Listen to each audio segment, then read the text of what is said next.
Earth's cold revenge stunned the entire Galactic Council. They cut my microphone in the middle of a sentence.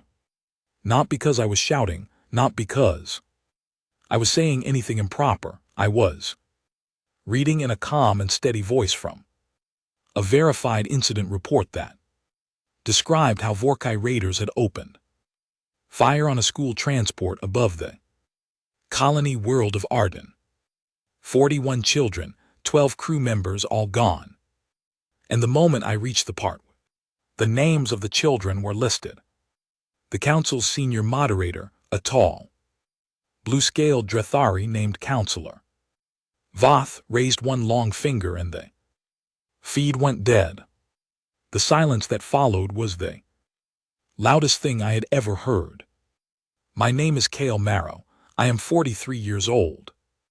I have served as Earth Senior Diplomatic Attaché for 11 years, and in those 11 years I have sat through hundreds of council sessions. I have listened to speeches far more powerful than us debate our right to exist in galactic space as though it were a minor procedural question. I have smiled when I wanted to argue. I have nodded when I wanted to walk out.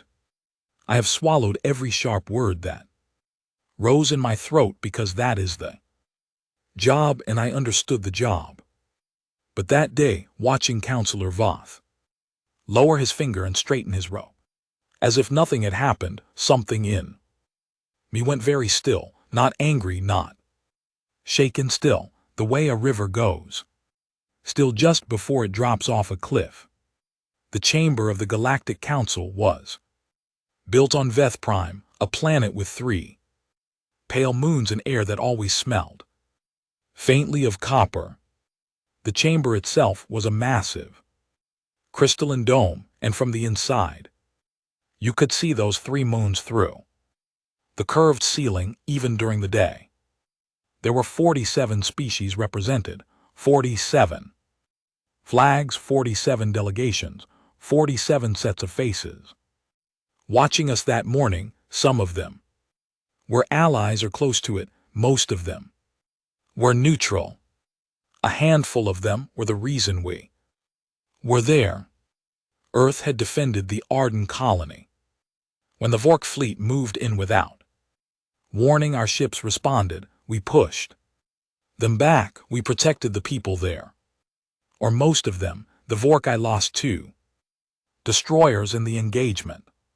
They complained to the council the following week, and the council, run in all practical ways by its 3 most powerful inner circle species, agreed to hold a formal hearing.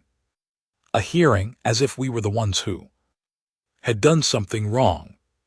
I had prepared for 3 weeks. I had affidavits, sensor records intercepted, Vorkai communication logs that clearly showed the attack had been planned 6 weeks before it happened. I had the names of the 41 children. I had testimony from the surviving crew, members of the transport. I had everything. They gave me 7 minutes. After 3, they cut the microphone. Counselor Voth spoke for 22 minutes. After that, he had a translator's voice that was smooth and well-practiced, and he used words like proportionality and destabilizing aggression and the long-term peace of the galactic community. He never once mentioned the children. No one in the chamber mentioned the children. The vote was called. 41 in favor of sanctioning Earth, 3 abstentions, 3 votes against. Those coming from the Murin Confederacy, the Sulian, and a small species called the Peth, who had a single seat and very little influence but voted with their conscience every single time. I had always liked the Path. The punishment was read aloud by the council secretary, a Drethari Jr. official who read it as if he were announcing a menu. Earth's seat on the Galactic Council was Suspended, not removed, suspended, which was somehow meant to feel less severe. 3 of our outer colonies, Arden included, were placed under council administrative oversight, which in practice meant Drethari and Vork. Officials would now manage trade access, landing rights, and resource extraction. Agreements.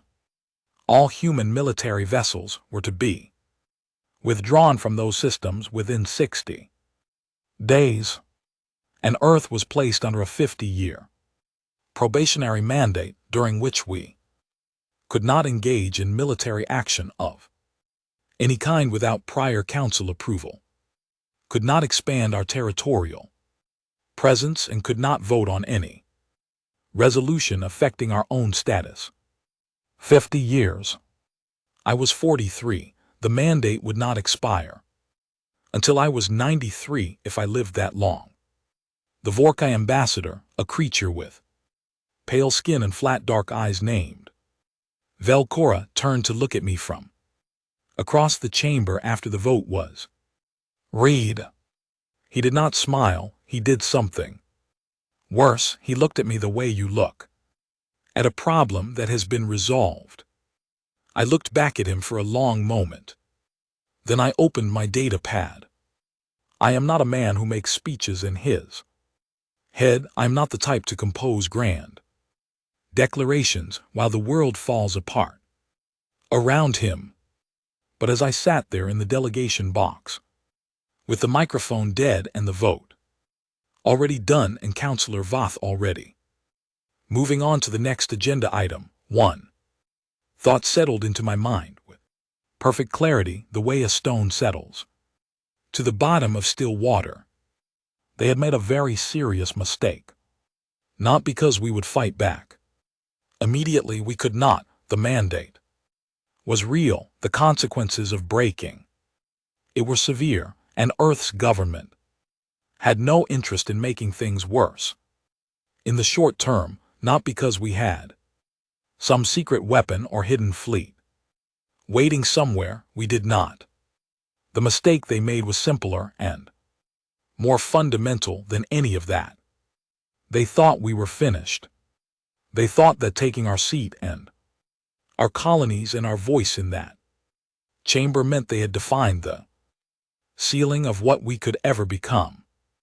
They thought that 50 years was a long time.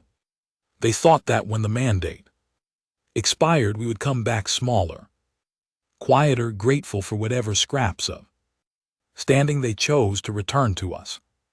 They did not understand what 50 years means to a species that has spent its entire history turning bad situations into launching pads.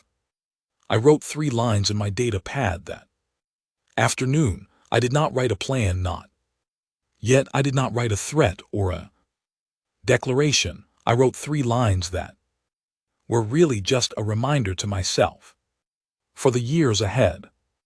They took the microphone. They did not take the time. And time, I have always believed, is the only currency that ever truly matters. I closed the data pad, stood up, nodded politely to the 3 delegates who had voted in our favor, and walked out of the crystalline dome on Veth Prime. Above me, through the curved ceiling, as I left, I could see 2 of the 3 pale moons. The copper smell of the air followed me all the way to the landing pad. I did not look back. I had work to do. The first year of the mandate was the hardest, and not for the reasons I had expected. I had expected the anger. It came in waves from the public, from the Parliament, from people who had family on Arden and the other seized colonies. I had expected the grief, and that came too, quieter and deeper, the kind that settles into a nation the way cold settles into stone. I had expected the council's rules, the endless procedural barriers, the way even filing a formal complaint required 3 layers of Drethari approval. What I had not expected was the silence. from within our own government. I returned from Veth Prime to a reception that was polite, careful, and almost completely empty of real conversation. My report was accepted. My analysis of the vote was filed. Parliamentary committee sent me a written thank you for my service during a difficult proceeding, and then for about 6 weeks nothing, no direction, no strategy meetings, no one asking the obvious question, which was what do we do now? I used those 6 weeks well. My name after the council hearing had become associated with defeat in the eyes of the public. That was fine.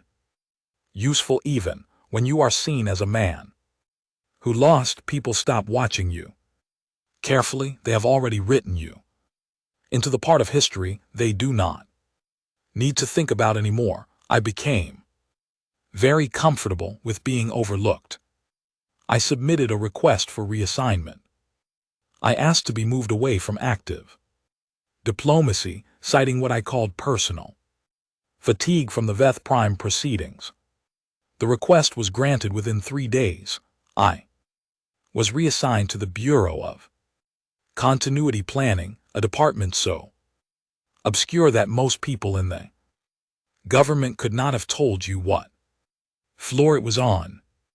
Its official mandate was to maintain long-term institutional records and ensure governmental function in the event of systemic disruption. In practice, it was a quiet room with good data access and almost no oversight.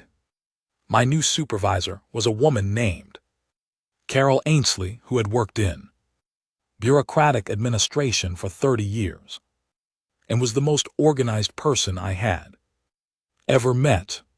She greeted me on my first day with a cup of coffee and a directory of every treaty, trade agreement, resource, contract, and diplomatic communication that Earth had signed or received in the last 200 years. You can start with the pre-contact era records, she said. Nobody has indexed those properly since 2089. I will get right on that, I said.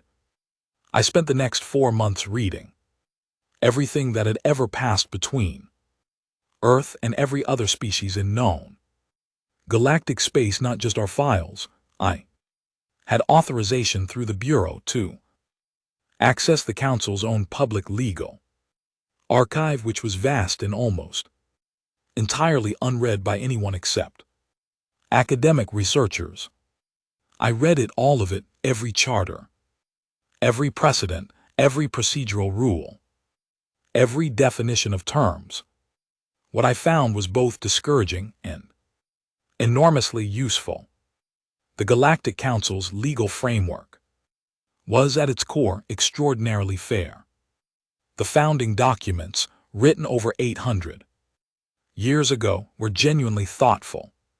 They protected smaller species from exploitation. They required evidence for sanctions. They demanded transparency in resource agreements. They had real teeth.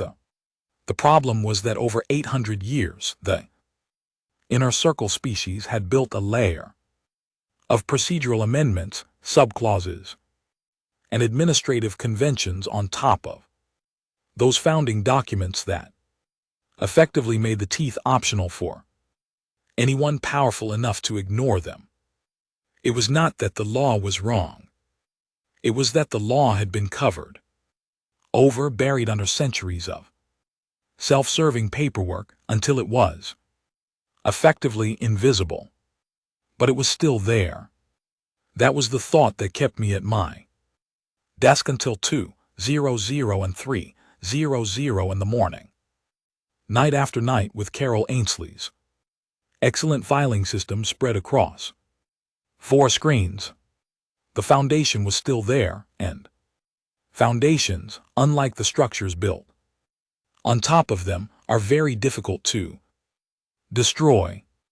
I began building what I privately called the ledger. It was not a document of Grievances, it was not an emotional record of wrongs done to us, it was a precise, citation-heavy legal analysis that tracked every instance where the inner circle species had violated their own founding charter over the past 300 years, every unauthorized resource extraction, every vote cast without proper disclosure, every sanctions proceeding that had skipped required evidentiary steps. I was not the only one working on it. Over the course of the second year, I quietly identified 11 other people, spread across different bureaus and departments who had been thinking along similar lines. I did not recruit them dramatically, I simply started having conversations, the kind of careful, indirect conversations that people have when they are not yet sure who they can trust. A junior analyst named Pete Holloway in the Foreign Records Office, a retired naval logistics officer named Grace Webb, who had spent 20 years mapping trade routes, a young legal scholar named Diana Farrow, who had written her doctoral thesis on the Council's founding documents and then been told politely but firmly that her work was not of practical relevance. It was of enormous practical relevance. I told her so. She joined us. By the end of year 3, we were 9 people meeting informally once a month in a records room on sub-level 4 of the Continuity Bureau, drinking bad coffee and working through one of the most meticulous legal and strategic projects in human history. Nobody knew we existed. That was entirely intentional. The outer colonies were the most immediate concern. Arden and the 2 others were now under Council administrative oversight, which in practice meant that Drathari trade officials were managing export licenses for the minerals, agricultural output, and manufacturing capacity those worlds produced.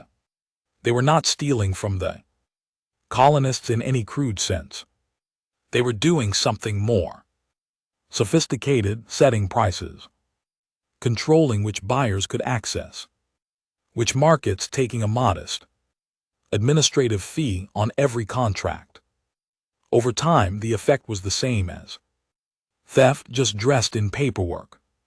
I had family on Arden, a cousin named Lou Marrow and his wife Bess, who had been farmers there for 12 years. I received a letter from Lou in year 4. He was careful about what he wrote, knowing letters went through council-aligned mail processors, but between the lines I could read it clearly. They were managing barely. The new administrators were polite and completely immovable. I read that letter 4 times, then I filed it in the ledger under human impact documentation and kept working. The 5th year brought the first real movement on a front I had not initially planned for. During one of our monthly meetings, Grace Webb, who had spent the past 2 years quietly mapping every trade route and resource contract in the outer Galactic regions, put a chart on the table that stopped the conversation cold. She had been tracking through completely public data the shipping patterns of 6 species that were not part of the Council's inner circle but operated the spaces between the major powers. All 6 of them had in the past decade had their own quiet run-ins with the Drathari or the Vorkai. None of them had the strength to push back alone. All of them were quietly, steadily losing ground in their own regions. They have the same problem we have, Grace said. They just do not have anyone organizing around it. I looked at that chart for a long time. We are not ready to approach them directly, I said. Not yet. The mandate makes any formal alliance building Complicated. It does not prohibit trade. Relationships, Diana said, flipping through her notes. Article 14 of the mandate prohibits military coordination and territorial expansion. It says nothing about commercial partnerships or cultural exchange programs. I smiled at her. You are sure about that? I wrote 30 pages on it last month. And so, beginning in year 6, Earth's Commercial Development Office began building what the public documentation described as an expanded outreach program for small and mid-tier trading partners. The language was deliberately dull. The actual work was anything but. Pete Holloway, who had by now become indispensable, spent 18 months doing nothing but building relationships with trade representatives from those 6 species. He was 28 years old, spoke 4 Galactic languages, and had a quality that very few diplomats possess, which is the ability to make someone feel genuinely heard. He was not charming in a polished way. He was sincere, and in a political environment where sincerity was rare, it worked like nothing else. By year 8 we had quiet, functional, and thoroughly non-military relationships with all 6 species. No formal treaties, no signed agreements that would catch the Council's attention, just real relationships built on shared interests and a mutual understanding that the current arrangement was not working for anyone except the people at the top. I was 51 years old. I had gray at my temples and a bad knee from an old injury that never fully healed. I still worked until midnight most nights. I had not attended a council session in years, and I had no intention of doing so. Carol Ainsley retired in year 9 and threw a small party in the records room. She hugged me before she left and said, with typical Carol precision, whatever it is you are building in here, Kale, it is going to take longer than you think and cost more than you have budgeted. Just so you know, she smiled. I hope it works. It will, I said. I meant it absolutely.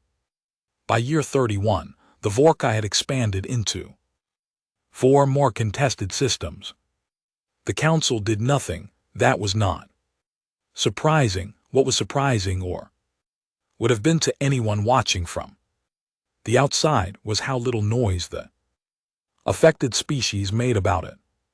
3 of the 4 were small civilizations with limited military capacity, and their silence had the quality of people who have learned through experience that protest only draws more attention to your weakness.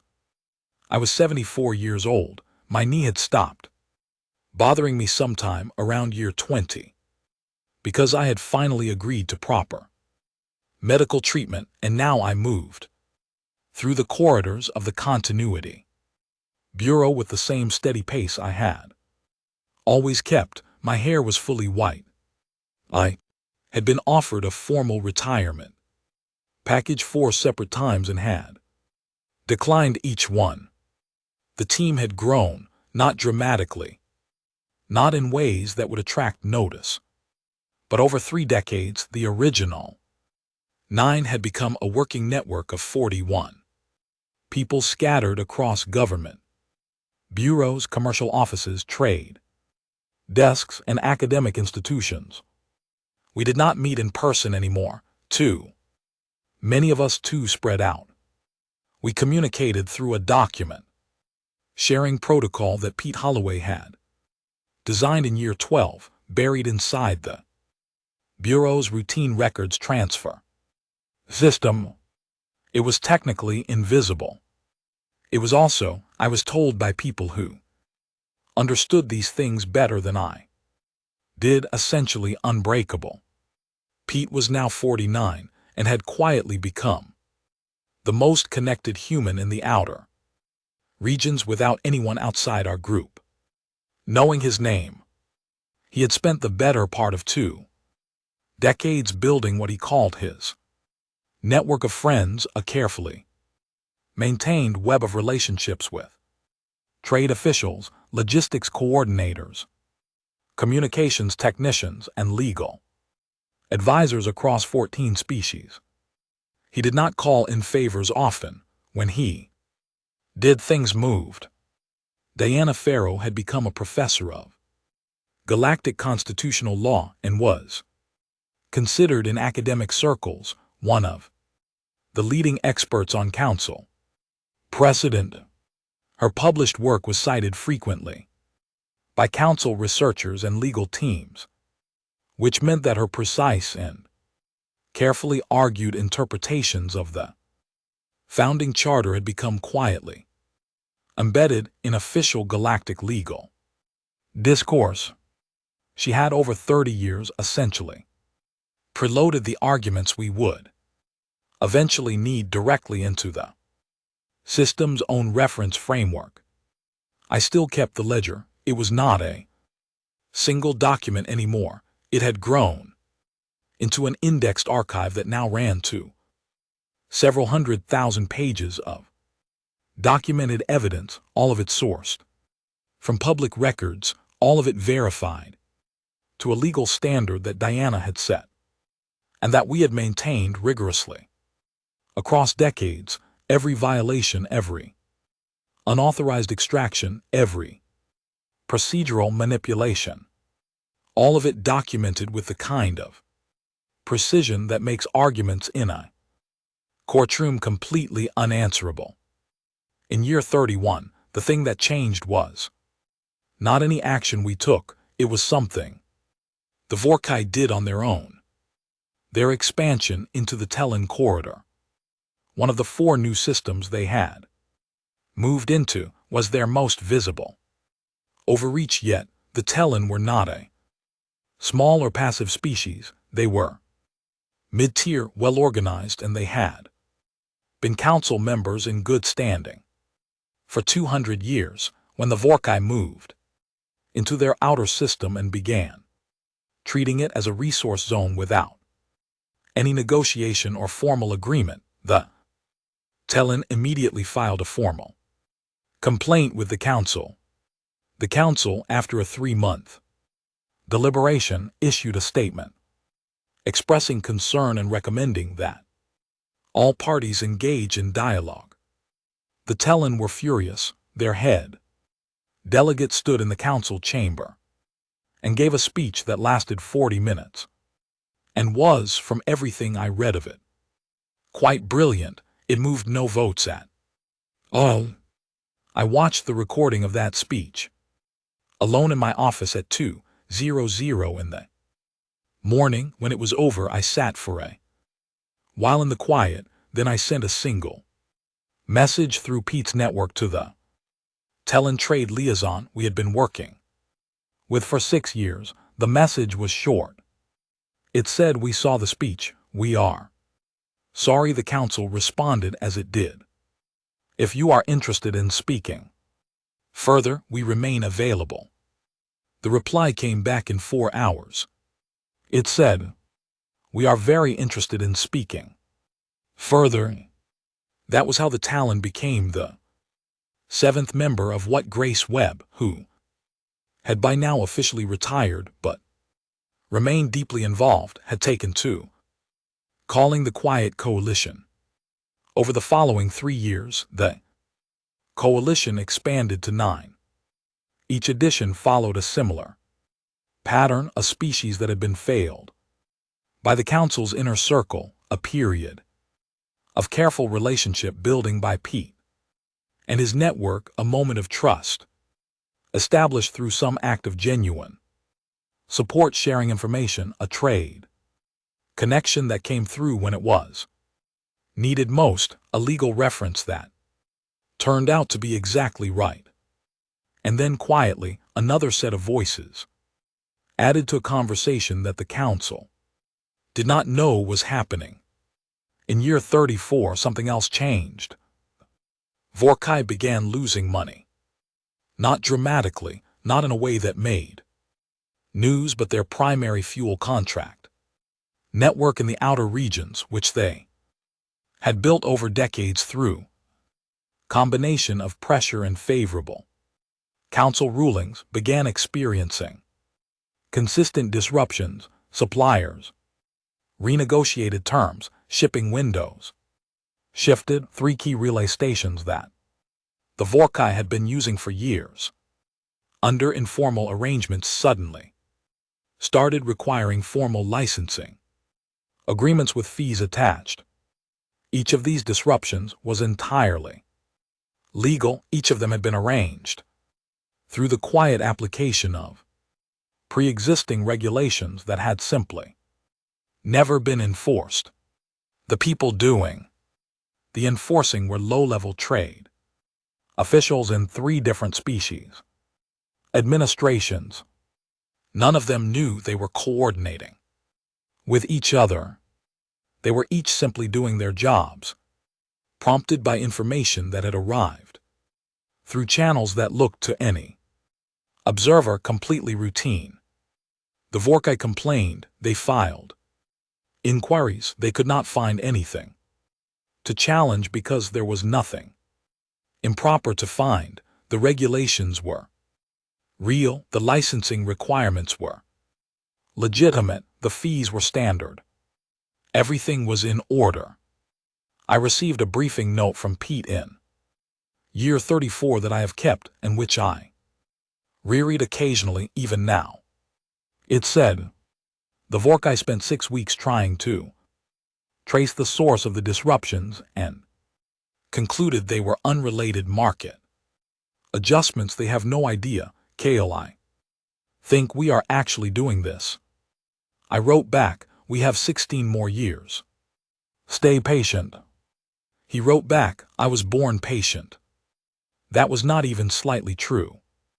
Pete Holloway was the most energetic and impatient person I had ever known, but he had learned patience the way all of us had by understanding what the prize was and how much it was worth waiting for.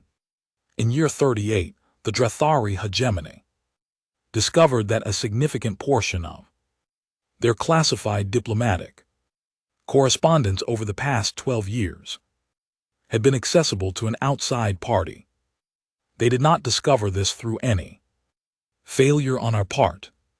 They discovered it because one of their own security officials conducting a routine audit noticed an anomaly in their encryption records. The anomaly pointed to a vulnerability that had been introduced by a third-party communications contractor 11 years earlier, a contractor who had, through 2 layers of subsidiaries, connection to a human-owned logistics company in the outer regions. The Drathari launched an immediate investigation. They found the communications firm. They found the subsidiary chain. They found at the end of it a registered human commercial entity with a perfectly clean legal record and no obvious intelligence connection to any Earth government body. What they could not find, because it was genuinely not there to find, was any evidence that the accessible communications had ever been read, shared, used, or distributed in any way. Because we had not read them, not directly, not in ways that left any trace they could follow. What we had done over 11 years was maintain the access carefully and use it in a very specific way. Whenever a council deliberation was approaching that affected species we were working with, we would verify through the access channel whether the Drathari position was what they were publicly claiming it to be. If it was, we did nothing with the information. If it was not, if they were privately coordinating a result that contradicted their stated public position, we would Find a way to put the relevant parties on notice without revealing our source. 11 years, dozens of proceedings, not once had we used that access for anything except protecting the fairness of processes that were supposed to be fair anyway. The Drethari investigation found no wrongdoing it could prosecute. They tightened their security. They issued a formal diplomatic inquiry to Earth's trade office, which was answered politely and thoroughly by a junior official who genuinely had no knowledge of anything relevant. But the investigation had cost them time and resources. It had introduced uncertainty into their council relationships, and it had, perhaps most importantly, made them nervous.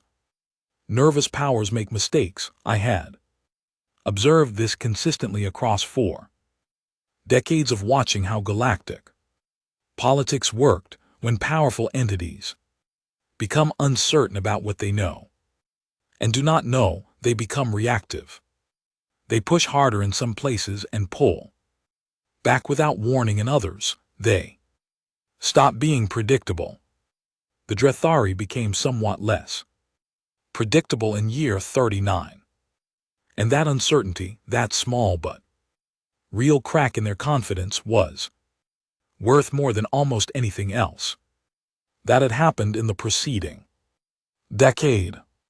Grace Webb called me on a quiet Tuesday afternoon to tell me she thought we were going to pull it off. She was 81 and still sharp, still watching the data with the same methodical focus she had brought to that first chart in the records room 3 decades earlier. "I want to see year 50, she said. "You will," I said. "You had better be right about that." She said, "I have not spent 30 years on this to miss the ending." I was right. She made it, just barely, and with some help from the medical advances that had extended lives considerably since either of us was young, but she made it. We both did. Year 49 brought a kind of stillness I had not felt since the day I walked out of the council chamber. The machine, as I had come to think of it privately, had been running for decades, and it was running well, quietly, steadily, and with a precision that I found genuinely remarkable given how many people were involved and how long it had been in motion. But in year 49, we reached the point where the major mechanisms were locked in place, and there was very little left to do except wait for the moment when it all became visible. I was 92 years old. My hair had been white for so long I had forgotten what the other color looked like. My eyesight required correction, but my mind was clear, which I had been told was unusual, and which I attributed entirely to having had a project for 50 years that demanded full engagement every single morning. The dossier was complete. That was the word we had used for it internally since about year 20. The dossier, it was not a single document. It was a structured legal archive of 712 specific violations of the Galactic Council's founding charter committed by its 3 inner circle species over a period of 3 centuries, each one documented with primary source evidence, cross-referenced with the exact charter clauses it violated, and organized according to Diana Farrow's legal framework in a way that made it not just readable but unassailable. Diana had retired from her professorship in year 45 and spent the last 4 years doing nothing but reviewing and refining the dossier. She was 71 and had the kind of focused energy that some people develop when they know they are approaching the finish line of something that has consumed their best years. She had reviewed every entry 3 times. She had written an introduction and a legal summary that she told me, with quiet satisfaction, could stand in front of any court in the galactic community and hold up to every challenge the best lawyers in the hegemony could throw at it. I believed her completely. The trade coalition that Grace had named years ago was now 9 species strong, with formal commercial relationships that had grown substantial enough to constitute on paper the second largest independent trading network in the outer regions. It had been built slowly and carefully, always within the letter of every regulation, always documented, always legitimate. It was not a military alliance. The mandate had prohibited that, and we had respected the prohibition completely. But it was a community of shared interest, shared grievance, and shared readiness, and when the moment came, those 9 sets of representatives would each have a set of prepared motions waiting to file. Pete Holloway was 69. He had spent 4 decades building a network so fine and so deeply embedded in the daily operations of galactic trade and communication that it was no longer possible to fully separate it from the infrastructure it had grown around. He had not done this through any deception. He had done it through 40 years of being genuinely useful to people who needed something and showing up when he said he would. 40 years of small, reliable acts had built something that no single dramatic move could have created. In year 49, Pete came to my office for the first time in several years. We sat across from each other with coffee, the same kind of bad coffee that had fueled every late night in the records room decades ago, and we went through the final checklist together. The dossier ready, the coalition motions prepared and waiting, logistical network live and fully functional, the 3 separate sets of council members from non-inner circle species who had been quietly briefed on the dossier's contents in the past 6 months, aware and committed to acting the legal interpretation framework that Diana had embedded into the council's own reference architecture over 30 years of academic publishing in place. There was one more element, the one that I had held back because timing was everything. For 11 years, our access to Drethari diplomatic communications had remained inactive after their security tightening in year 39.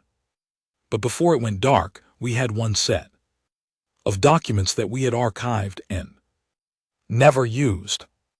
It was a record of 3 specific private sessions of the council's inner circle from years 14 through 18 of the mandate, in which the 3 lead species had explicitly discussed how to prevent Earth from ever regaining its full council standing, regardless of mandate outcomes.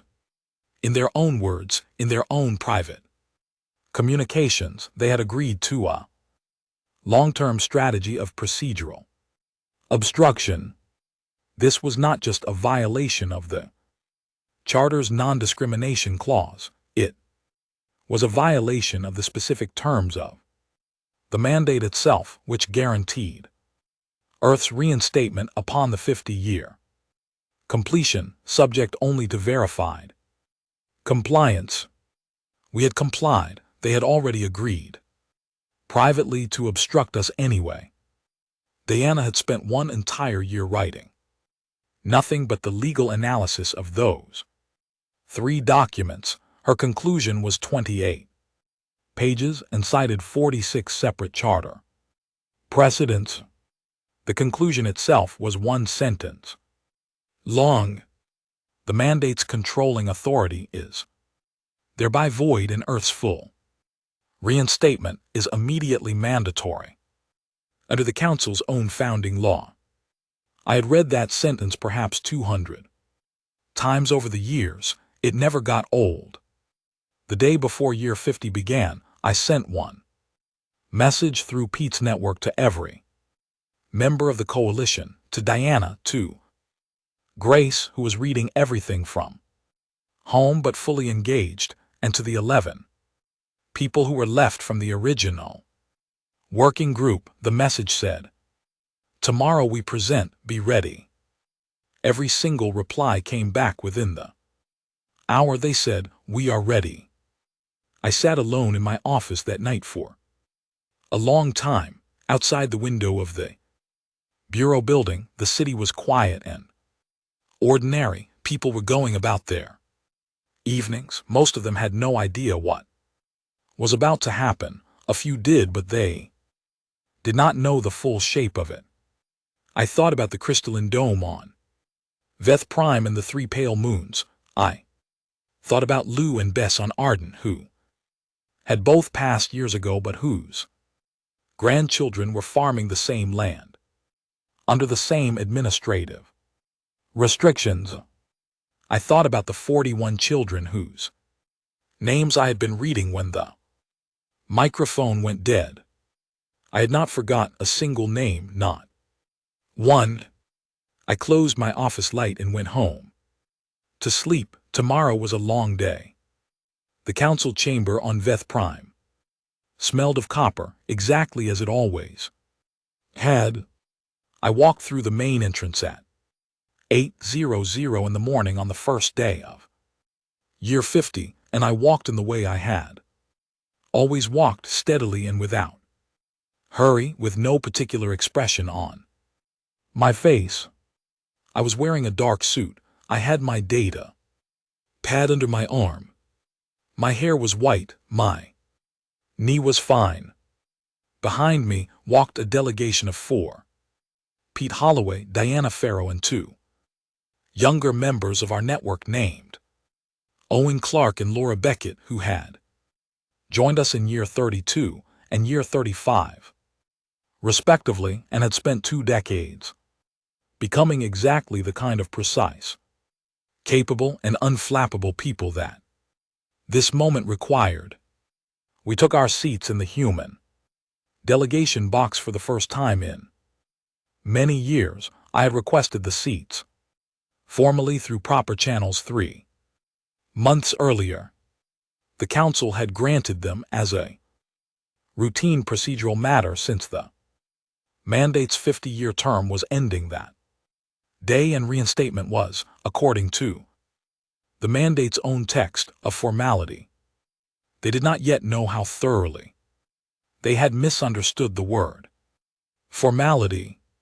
The chamber filled slowly. 47 delegations, the same curved crystalline ceiling, the 3 pale moons visible even in the morning light. I looked up at them briefly, then I looked at Councillor Voth, who was seated in his usual place at the head of the moderator's panel. He was old now too, I noted, older than when I last saw him. And he was looking at me with the kind of careful, neutral expression that powerful people develop when they are not sure what to expect. That was new. He had never looked uncertain before. At 9:00, the council secretary opened the session and noted that the first agenda item was the formal completion of Earth's probationary mandate and the associated reinstatement of the human delegations. Full standing. Councillor Voth spoke first. He gave a brief prepared statement that acknowledged the completion of the mandate period, noted Earth's general compliance with its terms, and then, exactly as we had expected, introduced a procedural motion.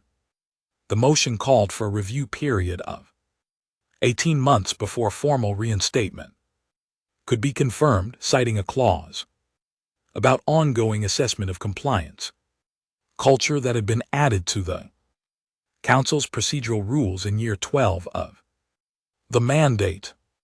Diana leaned slightly toward me and Murmured Article 12, Subclause 9. Added in Year 12 of our mandate, we have the drafting records. She said it the way a chess player describes a move they saw coming 20 turns earlier.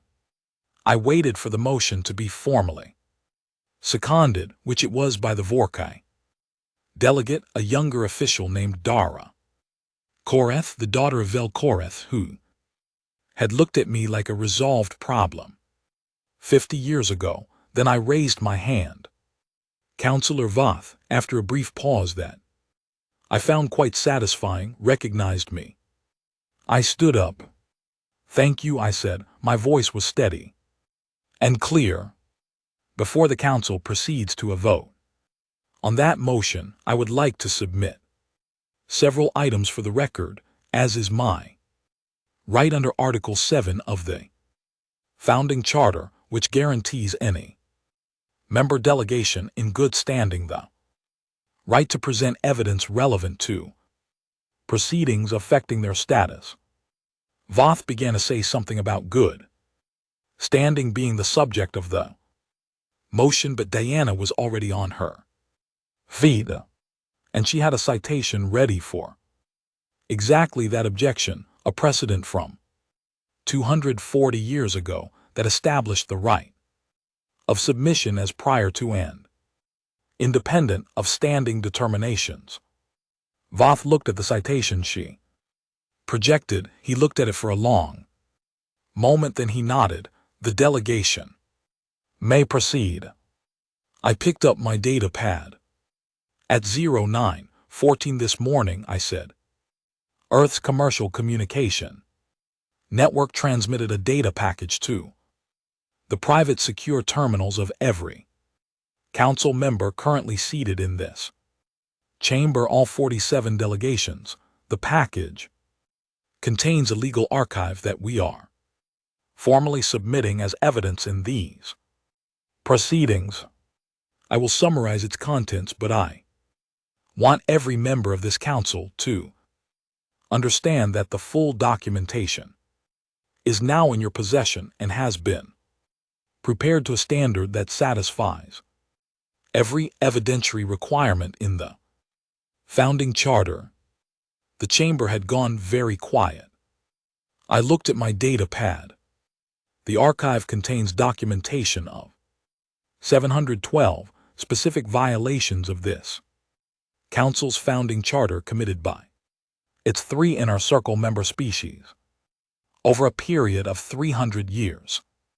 Each violation is documented with primary source records. Each is cross-referenced with the exact charter clauses it violates. The legal analysis was prepared by Professor Diana Farrell, whose work in this area has been cited extensively. This council's own legal reference system for the past 2 decades. Nobody spoke, not one of the 47 delegations made a sound. "I will not read all 712 items today," I said. "We do not have the time, and frankly, the documentation speaks for itself, but I want to draw the council's particular attention to 3 sets of documents that are relevant to this morning's specific motion." I pressed a control on the data pad. On the large projection screen at the center of the chamber, 3 documents appeared side by side with their dates, their source headers, and their content clearly visible. These are records of 3 private sessions of the Council's Inner Circle leadership held in years 14 through 18 of Earth's probationary mandate.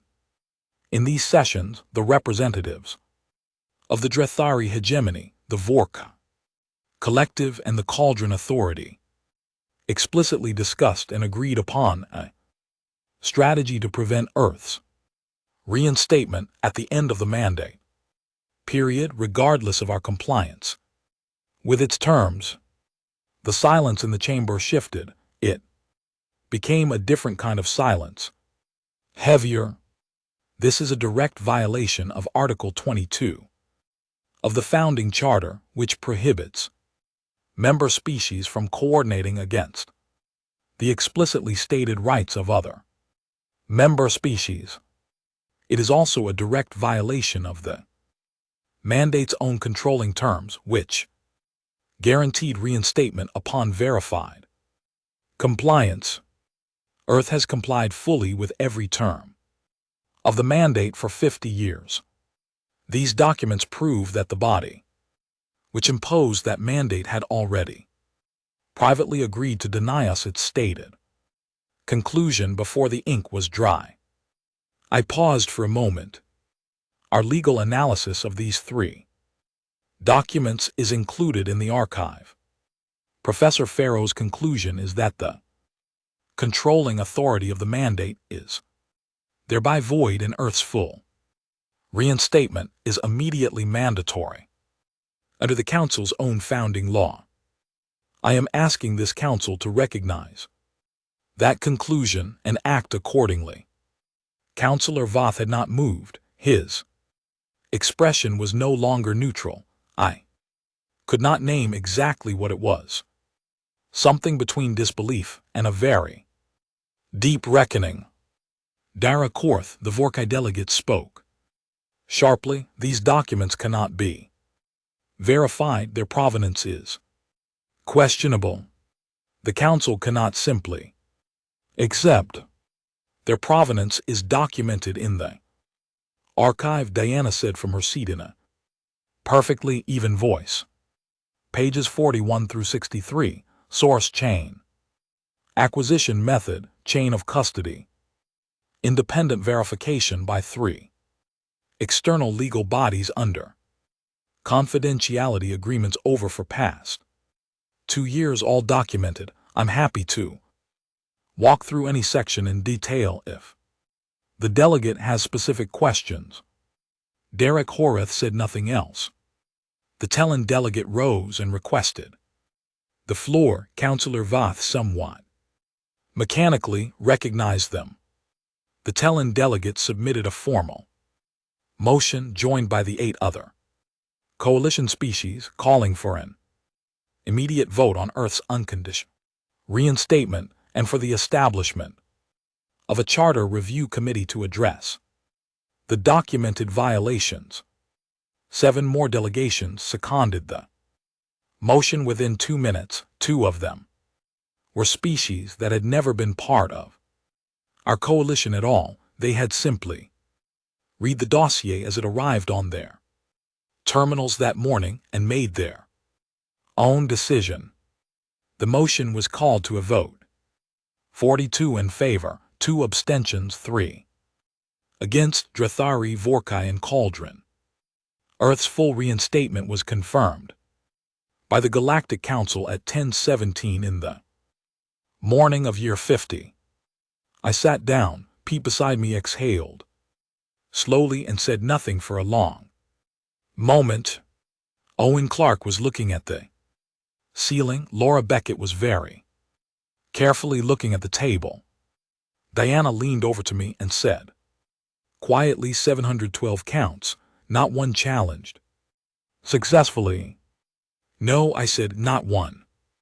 The session continued. The Drathari delegation requested an immediate recess to consult with their legal teams. The request was granted, but it did not change anything. The vote had already been recorded. Reinstatement was already confirmed and entered into the Council's permanent record. Derek Horath crossed the chamber during the recess and stood in front of me. She was younger than I expected up close, maybe 40, with her father's flat dark eyes and a harder expression than his had been. She looked at me for a long moment. How long have you been building this? She said. It was not really a question. Since the day your father looked at me like a problem that had been resolved. I said. She said nothing to that. The Vork are going to face a tribunal. I said. The documentation on the Tellon corridor and the 3 other systems is Part of the archive, the charter review. Committee will have jurisdiction. I want you to know that none of what comes next is personal, it is procedural, it will be conducted fairly under the same laws that were used against us because those laws were always fair, they were just not being applied.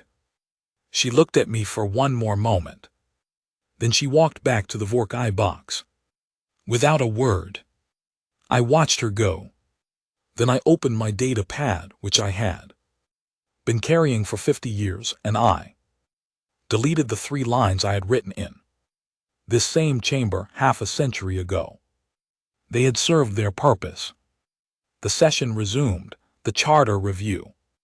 Committee was formally established. Its membership included 3 of our coalition species, 2 neutral delegations, and by a procedural requirement I had quietly ensured was built into the founding documents of the committee's enabling motion 14 months earlier. 1 human representative, Diana Farrow, accepted the appointment without any visible sign of the fact that she had been planning for it since approximately year 22. After the session ended, I walked out of the crystalline dome on Veth Prime for the second time in my life. The copper smell of the air was exactly the same. The 3 pale moons were visible in the late morning sky, which I had not expected, and I stood on the steps for a moment and looked at them. Owen Clark came and stood beside me. He was in his 40s, calm and steady, a quality he had always had. What happens now? He asked. The tribunal takes time, I said. Charter review takes years. The coalition becomes a formal trade bloc. Probably within 18 months, Ardennes and the other colonies get their administrative oversight lifted, which is the first step, not the last. Lou Morrow's grandchildren get their land back without a fee schedule attached to every export license. I paused. What happens now is that we do the work. For how long? I looked at the moons for one more moment. Until it is done properly. He nodded. Pete joined us on the steps. He was looking at his communications device, and the expression on his face was one I had never quite seen on him before. It took me a moment to identify it. He looked settled, for the first time in 4 decades of knowing him. Pete Holloway looked like a man who was exactly where he had expected to end up. 14 new messages, he said, holding up the device. Species wanting to talk. Some of them I would never have expected. Good, I said. Tell them we are available. I took one last look at the chamber entrance behind us. The guards were still at their posts. The session lights were still on inside. 47 delegations were still in there, working through the implications of a morning that none of them except 9 of us had seen coming. I thought briefly about Counselor Voth, who had sat in that chamber for 50 years, making sure that certain voices stayed quiet. I did not feel anything sharp toward him. I had not for a long time. Anger is a fuel, and I had used mine up long ago, turning it into something colder and more durable. What I felt was the particular satisfaction of a person who was told very firmly that the ceiling was fixed, and who had spent 50 years building a ladder anyway. I turned away from the chamber and walked down the steps into the copper-scented air of Veth Prime. Behind me, Pete was already talking to the first of the 14 new contacts. Ahead of me, the city spread out under 3 pale moons, ordinary and busy, and entirely unaware that the morning had changed something permanent. I kept walking. There was still work to do, and I had always been very good at work.